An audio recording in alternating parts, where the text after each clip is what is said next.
It was early morning in Cedar Rapids, Iowa, just after sunrise, when the neighborhood still felt half asleep and unguarded.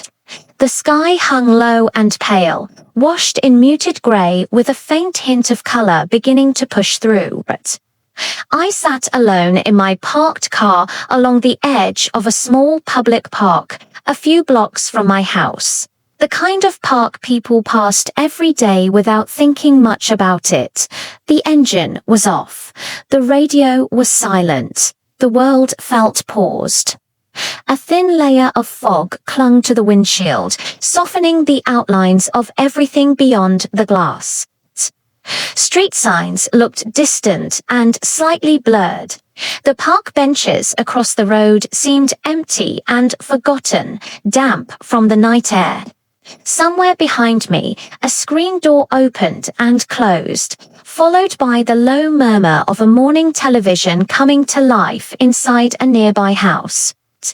A pair of joggers moved along the sidewalk at an easy pace, their breath visible for just a second before disappearing. I registered their movement only after they had passed. A city bus rolled up to the corner and let out a long, tired hiss as it stopped, then pulled away again, carrying people who already knew where they were headed. I stayed where I was. The trees lining the park had started to change, though they had not fully committed yet. Leaves clung stubbornly in shades of pale yellow and worn green, while others had already let go, flattened against the dark. Wet pavement from the previous night's rain, a few leaves shifted slightly as a breeze passed through, scraping softly against the curb. I watched them without really seeing them. My focus turned inward instead. My hands rested on the steering wheel, fingers lightly curled, tense without movement. It felt as if I had stopped in the middle of a thought and could not remember how to finish it. My shoulders were tight. My jaw ached slightly, though I had not realized I was clenching it. Time moved forward around me, but I stayed still, caught in a quiet moment that felt heavier than it should have. My name is Linda Carver. That morning, I had nowhere urgent to be, no deadline pulling me forward, yet I could not bring myself to drive away. A weight sat low in my chest, unfamiliar but firm, not sharp or overwhelming, just steady enough to demand attention. Even breathing felt intentional, like something I had to remind myself to do. Nothing around me appeared broken or wrong. The park was calm, the air was clean and cool. The city was waking up the way it always did, slow and practical, without drama. Still, I had the unmistakable sense that something important had already shifted. It was as if the ground beneath my life had moved just enough for me to feel it. Even though I could not yet explain what had changed or why, I was in my early 40s then, settled into an age where people expect you to know who you are, even if you are still quietly figuring it out. But I had been born and raised in Iowa, never far from flat land and long highways, the kind of place where routines matter and people tend to stay close to what they know. My father worked long shifts at a manufacturing plant on the edge of town, coming home smelling faintly of oil and metal. My mother served lunches in an elementary school cafeteria, hair pulled back tight, shoes worn down at the heels. They worked hard, not to get ahead, but to stay steady. We were never poor, but we lived carefully. Every purchase was considered, bills were paid on time, but rarely without discussion. I grew up watching my parents spread receipts across the kitchen counter, adding numbers with a pencil, double-checking everything. From them, I learned how to make things last. I learned how to cook meals that stretched over several days. how to patch clothes instead of replacing them, how to accept that some wants would remain wants. Complaining was discouraged. Endurance was praised. After high school, I stayed close to home. College was local and practical, focused on skills that would lead to employment rather than passion. I eventually found work as a billing coordinator at a regional medical clinic. It was quiet work, detail-oriented, the kind that rewarded accuracy and patience.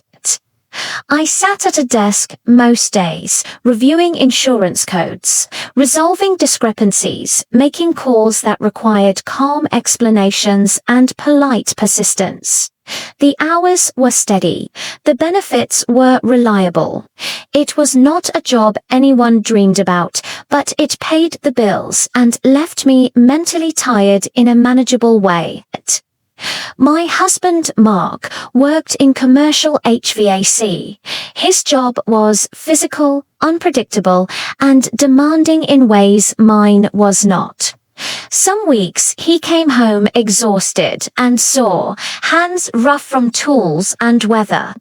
Other weeks he worried about contracts slowing down. Together, we balanced our incomes and our anxieties. We paid the mortgage on our modest ranch-style house, kept an emergency fund that never felt large enough, and talked often about rising costs and future repairs. We were careful planners, even when planning did not quiet our fears. Our son Evan was 14 at the time. He had grown quickly, suddenly taller than me, his voice shifting in unpredictable ways. He was thoughtful, observant, and quieter than other boys his age. I watched him closely, always wondering if I was doing enough, saying the right things, protecting him without smothering him. I wanted his home to feel safe, predictable, and warm. I wanted him to grow up with a sense of security I had not always felt, even though my parents had done their best. My dreams were modest and deeply rooted in that desire. I did not want luxury or recognition. I wanted peace.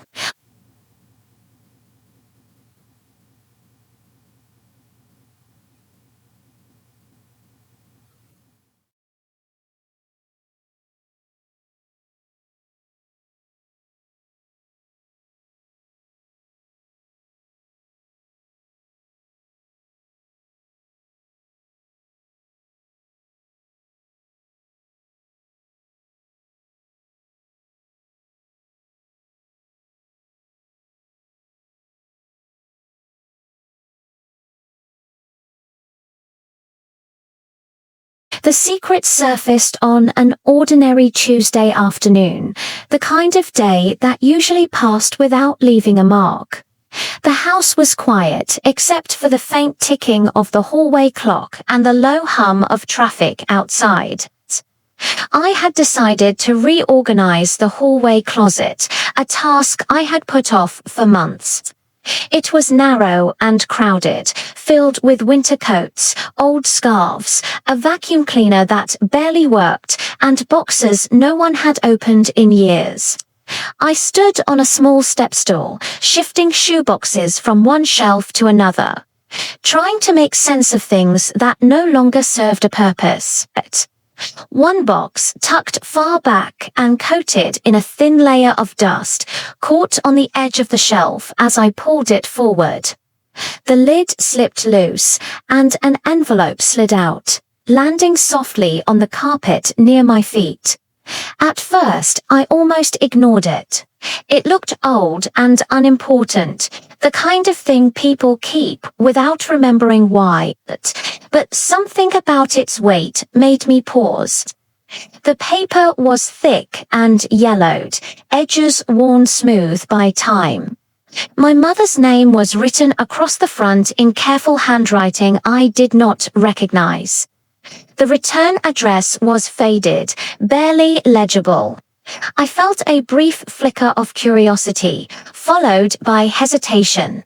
I bent down and picked it up, my fingers brushing dust from the surface. I told myself there was probably a simple explanation. Old paperwork, something forgotten. Still, my chest tightened slightly as I opened it. Inside was a single folded document, creased along the same lines over and over, as if it had been handled many times and then hidden away. When I unfolded it, the words did not make sense right away. It was a birth certificate, official and formal, printed on heavier paper than I expected. I scanned the page, confused, then read it again more slowly. My name was there, my full name, my date of birth. Everything matched what I had always known, except for one detail that pulled the air from my lungs. The name listed under mother was not my mother's name. It was a name I had never seen before. I read it again, hoping I had misunderstood. I had not. There was no mistake. The document was clear, final, and undeniable. I leaned back against the wall, the cool paint pressing into my shoulders, and stood there without moving. The closet felt smaller, the air heavier. The sounds of the house seemed distant, as if I had stepped slightly outside of myself. My thoughts slowed, then scattered, unable to settle on a single conclusion. It felt as though the house itself had shifted, not dramatically, but just enough to unsettle everything I believed was stable. Nothing had physically changed. The coats still hung where they always had. The carpet was still worn in the same places. Yet the life I thought I understood suddenly felt altered in a way I could not yet explain. I stayed there for a long time, holding the paper in my hands, realizing that something deeply personal had been hidden from me, and that whatever it was, it had already begun to change me. In the days that followed, life continued on its usual schedule, but I felt removed from it, as if I were watching myself from a distance. Each morning, I woke before my alarm, already tired, my mind heavy before my feet ever touched the floor. I moved through the house on instinct alone, relying on habits built over years to carry me through tasks I suddenly struggled to care about. I drove Evan to school the same way I always had, hands steady on the wheel, eyes forward. The streets were familiar, every stop sign and turn memorized. Evan talked about classes, friends, small frustrations that would normally hold my attention. I responded when expected, but my answers felt delayed, filtered through a layer of distraction. I watched his reflection in the rearview mirror, wondering how much of himself came from me and how much of me I truly understood. At work, I sat at my desk and opened my email, sorting messages, reviewing accounts, returning calls. My fingers moved across the keyboard automatically. I smiled at co-workers in the hallway, exchanged small talk in the break room, and nodded during meetings. On the surface, nothing was wrong. Inside, my thoughts kept slipping back to that piece of paper, the unfamiliar name printed in clean, official ink. By the time evening came, I was exhausted without being physically tired. I cooked dinner, set plates on the table, and listened to Mark talk about his day. I followed the rhythm of our usual routine, clearing dishes, packing lunches for the next morning, folding laundry while the television murmured in the background. Everything looked the same, yet it all felt slightly out of sync, as if I were living inside a version of my life that no longer fully belonged to me. At night, sleep refused to come easily. I lay on my side in the dark, listening to Mark's breathing as it settled into a slow, familiar pattern. The room felt too quiet, my thoughts too loud. Questions repeated themselves no matter how hard I tried to stop them. Who was the woman listed on that certificate? Why had this been kept from me? How long had everyone known except me? Each question opened the door to another, none of them offering relief. I began to replay moments from my childhood, searching for clues that might have been there all along. Comments that once seemed harmless now felt loaded. Silences took on new meaning. I wondered what else had been edited out of my story, what truths had been decided for me without my knowledge. It was not just the discovery itself that hurt, but the realization that my own history had been shaped by choices I had never been allowed to question. By the end of the week, the fog had not lifted. It had settled in, thick and persistent, altering the way I saw myself and the people closest to me. I felt unsteady, as if the foundation of my identity had been quietly rearranged. I had not yet said anything out loud, but the secret pressed against me from the inside, demanding space, demanding answers, and refusing to be ignored. I waited several days before confronting my mother.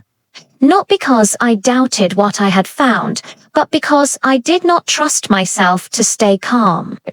When I finally drove to Des Moines, the sky was overcast, low and heavy, matching the pressure building inside my chest. Her house looked the same as it always had, a modest split level on a quiet street. The lawn trimmed neatly, the porch swept clean. From the outside, nothing suggested that anything inside could undo me. She let me in with a familiar smile that faded as soon as she saw my face. We sat at her dining table, the same one where I had done homework as a child and eaten countless Sunday meals. The room smelled faintly of furniture polish and brewed tea. Sunlight filtered through lace curtains, falling softly across the tabletop. I placed the birth certificate between us, without saying a word. She did not reach for it right away. Her hands stayed folded in front of her, fingers intertwined tightly enough that her knuckles looked pale. When she finally looked up at me, her eyes were tired in a way I had never noticed before, not just from age, but from something long carried. I asked her one simple question, my voice steady but strained. "Is this true?" She nodded once, slowly. There was no denial, no confusion, no attempt to soften the truth. She told me I had been adopted at birth, arranged quietly through a private agreement. My biological mother had been young, unmarried, and alone. She had no support, no real choice, and a great deal of pressure from people who believed they knew what was best for her. Letting me go had been framed as an act of responsibility, not abandonment. My mother spoke carefully, choosing her words with the same caution she had always used when money or feelings were involved. She said they never planned to tell me. They believed love would be enough. They thought that raising me as their own, without complication or explanation, would protect me. As she talked, I realized this decision had been made once and then reinforced every day afterward through silence. I listened without interrupting, my jaw tight, my body rigid in the chair. Anger rose first, sharp and immediate, followed closely by grief that felt deeper and harder to name. I thought of birthdays, school events, quiet moments I had shared with them, all of it now layered with the knowledge of what had been withheld. I wondered how many times my mother had looked at me and chosen not to tell the truth. When the conversation ended, there was nothing left to say. I stood, hugged her out of habit rather than comfort, and walked out to my car. The drive home was silent. I did not turn on the radio. I did not call anyone. My hands gripped the steering wheel so tightly that my fingers ached, my shoulders locked in place.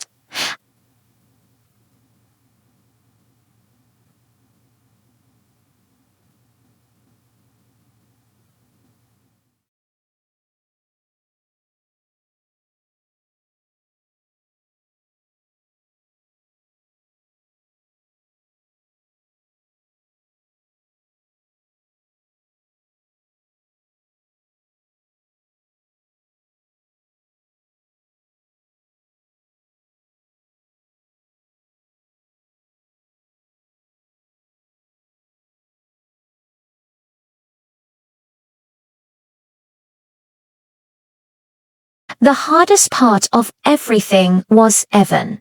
I could manage my own confusion in private moments, but I could not hide it from him as well as I thought I could. Children notice shifts long before adults give them credit for it. He watched me more closely, lingered in doorways, asked questions that were gentle but persistent. He asked if I was tired, if work was stressful, if something had happened between Mark and me. Each question landed heavier than the last. I tried to reassure him with half answers, offering smiles that did not quite reach my eyes. I told him I was fine, just busy, just thinking too much. Even as I said the words, I felt how thin they sounded. I worried about what he might be sensing beneath them. I wanted to protect him from the turmoil inside me, to keep his world intact and predictable. At the same time, the thought of hiding the truth from him began to feel like repeating a cycle I had just discovered. I lay awake many nights weighing the consequences of honesty. Would telling him strengthen our bond, or would it unsettle him in ways he was not ready to handle? Would it make him question his own sense of belonging, his place in our family? I replayed every parenting decision I had ever made, searching for signs that I had already failed him without realizing it. I wondered if love was enough, or if clarity mattered more than comfort. The house felt different during those days, heavier, quieter. Evan went about his routines, school, homework, small arguments, unaware of how much space his presence occupied in my thoughts. Mark noticed my distance but did not push, trusting me to speak when I could. That trust made the silence harder to bear. One night, after everyone had gone to bed, I stayed in the living room with only a single lamp on. The furniture cast soft shadows across the walls. The television was off. The clock ticked steadily, marking time I felt unable to use. I sat on the couch, hands folded in my lap, staring at a spot on the floor where the carpet was slightly worn. The weight I had been holding finally settled in fully. Tears came without warning, slow and quiet. I pressed my hand over my mouth, afraid of making a sound that might carry down the hallway. My shoulders shook as I cried, careful and controlled, as if even my grief needed to stay contained. The silence around me absorbed everything. In that moment, I felt smaller than I had in years. I felt unsure of myself in a way that reached far beyond the secret I had uncovered. I was a mother who did not know how to protect her child from the truth, and a daughter struggling to understand her own beginnings. Sitting alone in the dim light, I realized I had reached the lowest point of the journey, a place where love and fear were tangled so tightly I could not separate them. The turning point did not arrive in a dramatic moment or during a planned conversation. It came quietly, in the middle of an ordinary workday, when I least expected to feel understood. I was at the clinic, sitting in the small break room with a lukewarm lunch I had barely touched. The fluorescent lights hummed overhead, and the smell of reheated leftovers lingered in the air. I was staring at my phone without really seeing it when Denise walked in. Denise worked in patient scheduling, a woman a few years older than me with an easy manner and a voice that carried calm rather than authority. She had a way of noticing when someone was struggling without making a show of it. She sat across from me, unwrapped her sandwich, and asked how I was doing. It was a simple question, but something in her tone made it harder to brush off. I surprised myself by answering honestly, though not all at once. At first, I spoke carefully, choosing neutral words. Then the story began to spill out in pieces. The envelope, the birth certificate, the conversation with my mother. I told her how unsteady I felt, how unsure I was about what to do next, especially when it came to my son. Denise did not interrupt, but she did not rush to fill the silence or offer quick reassurance. She listened, hands folded loosely in front of her, eyes steady and attentive. When I finished, there was a pause. The room felt quieter than before, as if the noise of the clinic had faded into the background. Denise took a breath and leaned back slightly in her chair. She told me that years earlier she had uncovered a family truth that had reshaped her understanding of her parents and herself. She spoke briefly, without details, making it clear that she understood the disorientation I was describing. Then she said something simple, almost gentle, the kind of sentence that might sound obvious if you were not ready to hear it. Truth does not erase love. It explains it. She did not say it dramatically or with emphasis. She let the words stand on their own. I carried that sentence with me for the rest of the day. It echoed in my mind as I returned to my desk, answered emails, and finished my shift. On the drive home, it surfaced again, settling into the space where fear had been. Over the weekend, I found myself returning to it repeatedly, turning it over, testing its meaning against my own experience. For the first time since discovering the secret, I felt a slight shift inside me.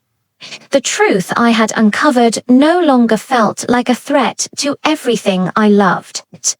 It began to feel like a missing piece, one that might help me understand the choices made around me, rather than erase the life I had built.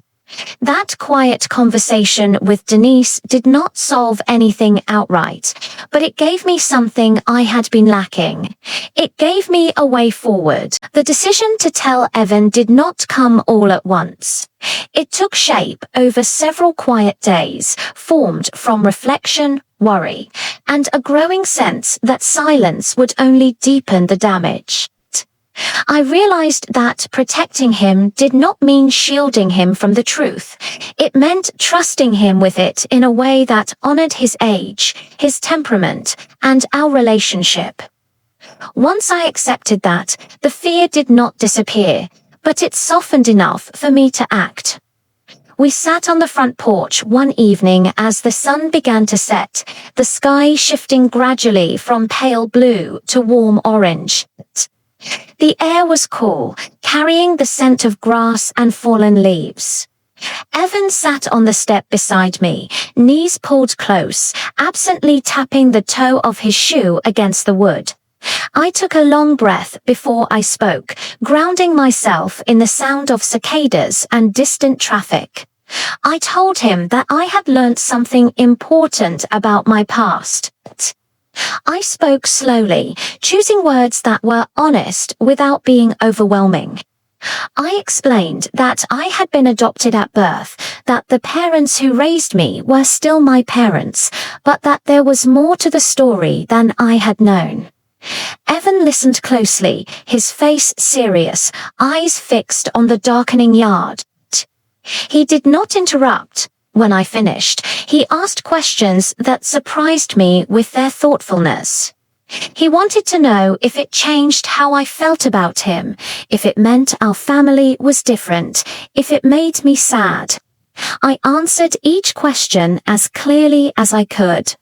I told him that love did not change, that families are built from care and commitment, not just biology. He nodded, processing, then leaned slightly closer to me, a small gesture that carried more reassurance than words ever could. He did not pull away. He stayed present, and in that moment, I felt a quiet sense of relief I had not allowed myself to feel before. In the weeks that followed, I took another careful step forward. I registered with an adoption registry, filling out forms late at night after the house had gone quiet. It felt strange to reduce something so personal to paperwork, but it also felt necessary. When a response came, it did not arrive with drama or urgency. It came gently, through a letter written in careful handwriting. My biological mother introduced herself without expectations. She acknowledged the past honestly, explaining her circumstances without excuses. I responded in kind, writing about my life, my family, and the questions I carried. We exchanged letters over time, each one opening a little more space for understanding. There were no demands, no timelines, no pressure to define what this connection would become.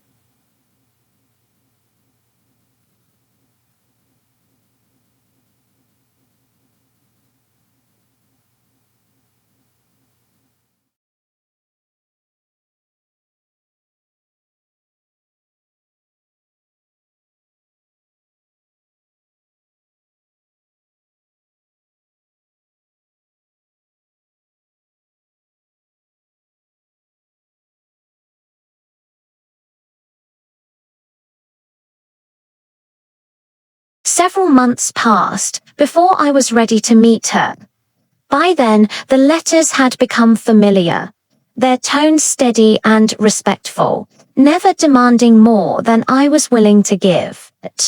When we finally agreed to see each other in person, we chose a small coffee shop in Madison, Wisconsin, a neutral place neither of us claimed as our own. It felt important that the meeting exist on equal ground. The day was cool and clear, the kind of Midwestern afternoon that carries both warmth and restraint. I arrived early and sat near the window, watching people pass by on the sidewalk, each of them wrapped in their own lives. My hands rested around a warm cup, not for comfort so much as something to hold. When the door opened and she stepped inside, I knew immediately it was her, even before she looked in my direction. Karen moved carefully, her posture slightly stiff, as if she were bracing herself. She looked nervous in a quiet, contained way, smoothing the sleeve of her jacket, scanning the room once before meeting my eyes. When she smiled, it was tentative but sincere. There was no dramatic moment, no rush of emotion that demanded attention. There was simply recognition. We greeted each other politely, almost formally, and sat down across from one another. Up close, she looked deeply human in a way that surprised me. Not idealized, not distant, just a woman shaped by time and consequence, carrying her own mix of strength and vulnerability. We talked slowly at first, exchanging small details, letting the space between us settle. She spoke about her life without trying to justify it. I listened without trying to judge it.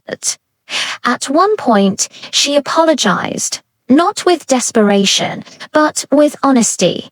She acknowledged the choice she had made and the weight it had carried for both of us.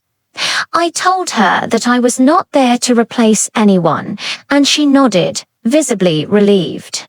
We were not trying to rewrite the past or claim roles that did not belong to us.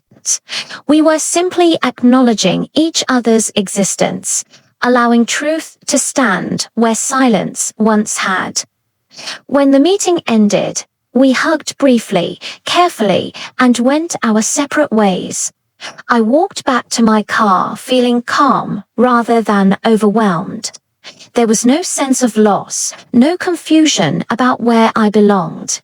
Instead, there was clarity. I had added context to my life, not complication. Back home, the changes continued quietly. My relationship with my parents steadied over time. Conversations became more open, less guarded. There was space for honesty without accusation. My marriage grew stronger as Mark and I talked more deeply than we had in years, grounded in trust rather than assumption. Even the air inside our home felt lighter. I noticed the difference in myself most of all. I moved through my days with less tension, less unspoken fear. I felt more complete, not because everything had been resolved perfectly, but because nothing essential was hidden anymore. The truth had not taken anything away from me. It had given me understanding, connection, and a sense of peace I had not realized I was missing. Today, when I sit at the kitchen table in the early hours of the morning, the house feels steady again. The light comes in slowly through the window, settling across the worn surface of the table, highlighting small marks left behind by years of ordinary living. The refrigerator hums quietly. Somewhere down the hall, a floorboard creaks as the house adjusts to the day. These familiar sounds no longer feel fragile. They feel grounding. I think about how much my understanding of family has changed, and how much it has also stayed the same. For a long time, I believed family was something fixed, defined entirely by blood and history I assumed I knew. Now I understand that families are built through daily choices. They are shaped by who shows up, who stays, who tells the truth even when it is uncomfortable. Biology may begin a story, but it does not finish it. I have learned that secrets carry weight, even when they are kept with good intentions. They settle quietly into the background of a life, shaping reactions, fears, and assumptions in ways that are hard to see until the truth is brought into the open. When the truth finally comes, it does not erase what existed before. It gives it context. It allows growth where confusion once lived. I am still a mother, and that role feels clearer to me now than it ever has. I am more patient with Evan, more attentive to the questions he does not always ask out loud, but I understand the responsibility that comes with guiding someone through their own developing sense of identity. I am also still a daughter, holding both gratitude and disappointment in equal measure. No longer pretending that love must be simple to be real. Most importantly, I feel fully present in my own life. I no longer carry the subtle unease of not knowing where I come from or why certain truths were withheld. My past is no longer a blank space filled with assumptions. It is a complete story, imperfect but honest, and it belongs to me. As I sit there, hands resting on the table, I feel a quiet sense of peace. Not the kind that comes from everything being perfect, but the kind that comes from understanding. I know now that I am not defined by a single choice made decades ago, nor by the silence that followed it. I am defined by the life I have lived, the relationships I have nurtured, and the courage it took to face the truth. For the first time, that feels like enough.